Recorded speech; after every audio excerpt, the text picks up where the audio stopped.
මම සර්විස් එකක් විදිහට ස්ලෝ කම්පියුටර් ස්පීඩ් කරනවා. ඒක සාමාන්‍යයෙන් ස්ටේජ් 1 ස්ටේජ් 2 කියලා තියක් තියෙනවා. ඉස්සෙල්ලාම මම කරන්නේ බේසික් එක.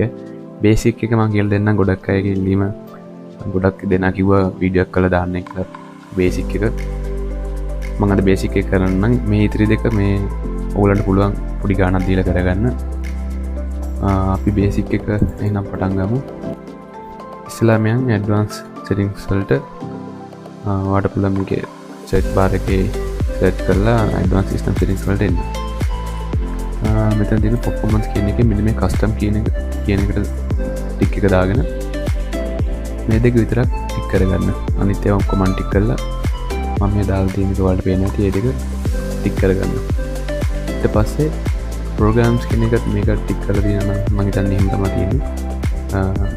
automatically කියන එක අයින් කරලා අන්ටික් කරලා system manage size කියන එක දාගන්න. ඊට පස්සේ මෙතන set කියන එක ක්ලික් කරන්න.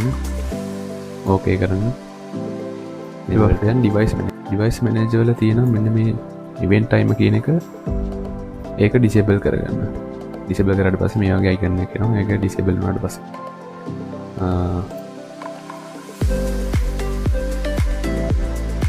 පස්සේ යන් MSC ඔවා සර්ච් බාර් එකේ MSC කියලා ගහන්න. ඊට පස්සේ කියන එක system configuration එතන සාමාන්‍ය මෙතන තියෙන තත්පර 30යි. ඒක තත්පර 5කට දාගන්න. ඊට පස්සේ දැන් tools වලට ගිහින් දැන් තියෙනවා user account control settings කියන එක. ඒක නම් මුකුත් වෙන්නේ නැහැ. ඒක software එක වගේ ඉන්ස්ටෝල් කරද්දී notification එක එනවනේ. ඒක මට නම් කරදරයි.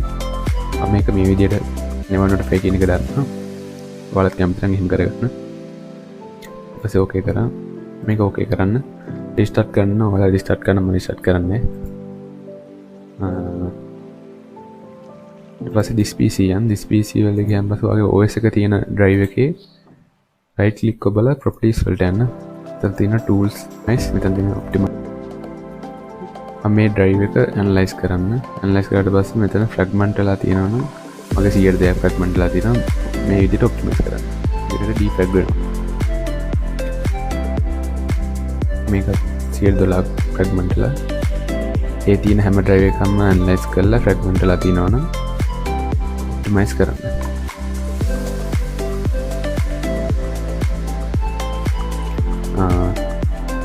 ඊට පස්සේ තව එක දෙයක් තියෙනවා කරන්න. settings වලට ගිහින් backgrounds apps තියෙනවානේ. අන්න ඒකත් disable කරලා දාන්න. මම disable කරලා තියෙනවා. තව එකක් තියෙනවා storage settings වලට ගිහින් මේ turn on storage sense කියන එක click කරලා ඔයාගේ storage sense කියන එක on කරගන්න. ඊට පස්සේ ඉතිරි ටික ඔයා කැමති නම් මට message එකක් දාන්න. මම WhatsApp number එක දාලා තියන්නම්. ඒ ටික කරාට පස්සේ ඔයාගේ slow computer සුපිරිටම ස්පීඩ් වෙනවා. ඒක guarantee. තව ඕනනම් ඔයාට Windows දාගන්න ඕන නම් 7 10 11 ඔක්කොම දාගන්න ඕන නම් message දාන්න.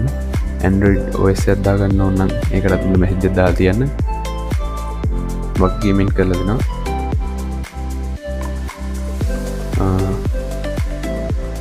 කැමතියි මම message එක දාලා තියන්න.